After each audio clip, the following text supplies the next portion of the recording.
Hey guys, today we're going to talk about what makes wintertime fishing so hard.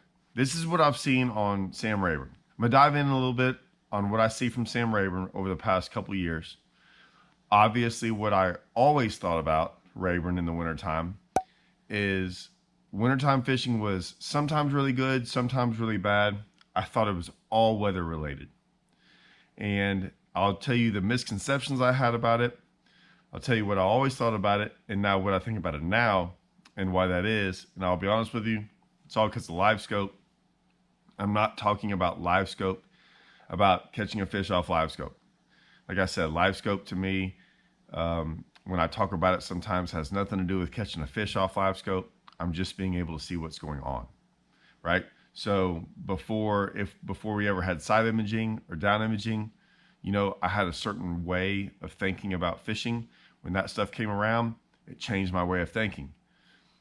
Live scope, it's changed my way of thinking, right? I can study fish better. That's really what we're going to talk about. So for years growing up, what I thought, and when I started fishing Rayburn, and I didn't start fishing Rayburn until after college, so probably 20 years ago, it was always throwing a trap. That's what everyone did. Throw a trap, throw a trap, throw a trap in the grass. And that's what I did. And so wintertime fishing was always basically that. And we're going to talk wintertime like December to January and on into February. It seems like over the past 10 years, our December is more like our November. Like right now, it's 64 degrees. It's almost January, like a couple days away from January. It's 64 degrees when I woke up. And the water temp's not even, it's well above 55. So I know a guy, I don't know a guy, but a guy on a video made a comment. He was like, all these guys down from the south talking about wintertime fishing, it's not even cold. Yeah, I get it. But it's our wintertime. It is what our wintertime. It will get cold down here. And we have a lot of Florida strain bass, and Florida strain bass react way different to cold water. So they are a little bit stingier than your typical northern strain black bass. So it will get cold, it will get nasty, and sometimes our nasty is nasty down here because we get a lot of wet, cold, icy conditions. We don't get that snow and stuff like that. What I always thought was everyone threw a trap and you could always catch them in the grass when there's grass. Right now we have basically no grass on Rayburn. So I'm getting to see what fish do without grass, and it's typically a lot of times what I think fish do on other lakes as well. For years, what bothered me about the wintertime fishing is the fish in the grass were always a certain type of fish. You could catch a 10-pounder, no problem. That was very possible to catch one in the grass on a trap or any type of wave fishing on the grass. So big fish get up there. I want to say, 10 years ago, I started getting away from the grass sometimes in the wintertime, and we started kind of catching some giants out deep. And they weren't necessarily deep. They were just offshore away from the grass, and I could find them schooled up. Or maybe you only found 4 or 5, 6 of them schooled up, but they were all giants, and we were weighing in quite a few 30-pound backs. Now, the problem with that was they were needle in haystacks. Needle in haystacks, and you might find one of those every couple years, one of those schools, or they might stay there for a year or two, and then I'd spend days upon days upon days looking for them, side imaging around for them, fishing for them, whatever it might be.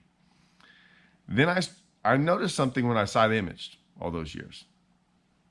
I didn't really see any other fish. Like I would go hours and days sometimes without graphing any fish. Now, I'll get into why I didn't see a lot of fish at times, but I did that and I was going, man, there's a lot of fish in this lake, like millions of them. And I can go all day long without really seeing any. What's the deal? I sometimes didn't trust my side imaging. I sometimes didn't trust what I was doing. I was like, I just don't get it. And here's what I've figured out. This year in particular, I've gone out there, done some things, and what I've noticed is there's still fish up shallow with no grass around. Very hard to find them as well, but there are schooled up. What's crazy is when you find them right now, they are schooled up when they're shallow, a bunch of them. Now you might go a long time without seeing any or finding any, but they are there. Second, the fish out deep, it's kind of blowing me away, the amount of fish that are out deep in schools. I'm not seeing tons of those schools, but the amount of fish in them is insane to me. I have found a couple of these schools, and so I'm kind of learning where they're at. I found one other spot so far that there's some fish in that mid-range depth. They're not giants, but they are schooled up pretty good. And those are the schools I usually used to look for because I didn't know, right? I'll be honest, I didn't know, or those are the schools I thought I could win tournaments off of. And what I found is this. I just never realized how much they're schooled up this time of year is why I didn't see fish randomly around. I bring all this up because I always thought, and I think like a lot of people, that fishing was hard. And I thought fishing was hard in the sense of what I considered fishing hard is fish not biting. And so I thought it was too cold for them to bite. I always heard, the water temp drops, so their metabolism drops, so they're just not wanting to eat as much. That's what I thought. And I'm not saying that's not totally true, but what I've found over the last couple of years with LiveScope is those fish eat in the wintertime. They eat when there's a front, they eat after a front, before a front. They'll eat. They'll eat. So it's not so much about all the weather and conditions making them not want to eat in the cold water. No, what I found is most of the time it's just hard to find them. So even like front conditions or like post-front conditions, most of the time if I can find some fish, they'll eat. What's hard is finding them. Now they do change a little bit and they move around a little bit. And what I mean is they'll move off the bottom or get on the bottom. From what I've found, if they get off the bottom, they're way easier to catch. When they get on the bottom, they can be a lot harder. Can you still catch them? Yes. They're just not willing to move and travel as far to eat. That's what I found. That's, for the most part, what I found with what weather does to them, is that they'll still eat. They just won't move as far to eat. And they just act a little bit different and a little bit, they're not really wanting to chase as much, okay? But from what I've seen and what I've thought, like I said, does it help me now that I know all this knowledge catch fish easier? It does, but what's crazy is it was so much more about figuring out why I didn't see fish this time of the year when I side imaged. Knowing that there's almost no fish. If I went out live scoping around, I don't see random fish very much. I can go scope around for hours and not really see any fish. And yet when I finally do find some, they're all schooled up. Or they're not in random places. It made me realize why I side imaged for all that time and didn't see any. I just was like, where are all these fish coming from in the springtime? I'll be honest, like, I don't mind telling y'all, and this is from a guy who was winning a lot of tournaments. So I knew how to go win tournaments and stuff in this time of the year and in the spring. I just didn't know. I don't think anyone really knew, right? Back then, there were other times of the year that I could figure them out. It's very easy when you see grass, trees, pads, bait, bait on top of the water, whatever it might be. It's very easy to say, okay, I see that, and then I catch fish, and you can put like 1 and 1 equals 2. It seemed very hard in the wintertime. Yes, you could find bait, but like I said, and you could find fish. But man, I could find bait. I could find bait in the wintertime, acres and acres and acres of it, and there's not a fish around. And so it wasn't always, oh, just go find the bait, go find the fish. It was, I just don't understand how one spot in 18 foot of water could produce 30 to 35 pounds.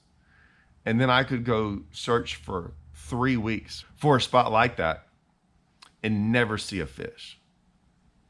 And maybe I find one 3 years later in 12 foot of water, and it's not even remotely looks the same as the one I found 3 or 4 years ago. And then I can't find anything else like it. It's the only spot on the entire lake that even has a fish on it. And when I say a spot, it's not a good looking spot. It's just fish happen to be there. And they might be there for 2 months. And I just like, how come I can't pattern this? And to be honest with you, I still can't tell you why. I just now know that yes, there are some fish shallow. There are some fish in that mid-range. I'd say most of them are out like super deep on shad, chasing. I wouldn't even say chasing them around. They get in these weird deep areas that sometimes are just big. It's just where shad goes. Like they don't want to go any out there to 40. They don't really want to be in 20. They'll get out there in 30, and they could be way far away from a break. They could be in the middle of a trough. I mean, it's really crazy to me. Why are there some other ones in this weird range, a depth range, where only like 5% of them want to live? And why do they pick like one spot and you could go weeks upon weeks without finding anything else like it? I have no idea. I still don't know. And maybe in a year or two, I'll be able to come tell y'all. But it has changed the way I look at Rayburn and the way I approach it.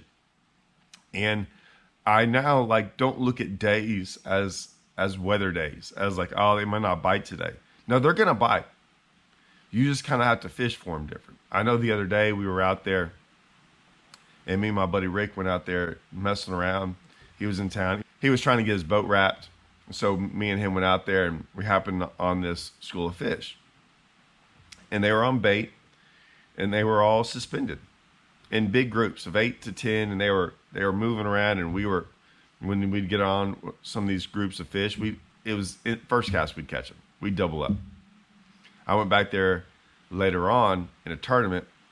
Me and Russell fished a tournament and went back to that spot. Didn't see anything like that. And I was telling him too. I was telling Russell, I was like, hey man, well, I got this one area. We can go there anytime we want to. I don't know if we'll catch anything big. Well, we'll catch them. So we went there at the end of the day and didn't see any. Now I was like, dude, there was hundreds of them. I don't know what to tell you. And sure enough, they had moved about 75 yards and they weren't suspended anymore. They were all on bottom. And we just so happened to like barely find them. And it was every single cast for like 2 hours. And so, like I said, they just kind of moved where they were in the water column. They definitely moved 75 yards away from where they were at. And I was like, oh, I'm putting that right up here.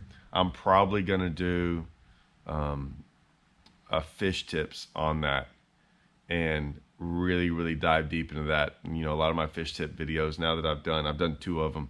They're both an hour and a half long. And I go really in depth into some of this stuff. I'm doing those now just because I think for certain lakes, like I'm doing them on certain lakes, not just a tip video, but I think it's very valuable because I think every lake's different. This is more something I've seen on Sam Rayburn. I've seen it on other lakes as well. It's just I've been on Rayburn for the last couple of weeks, and so it's what I'm noticing. Let me know if y'all are starting to see the same things happen on y'all's lakes. Anyways, wintertime fishing can be tough, can be hard, but I now realize it's not because of, hey, they're just not biting. It's just because they're wild this time of the year. Very semi-unpredictable in the sense of a lot of them do one thing.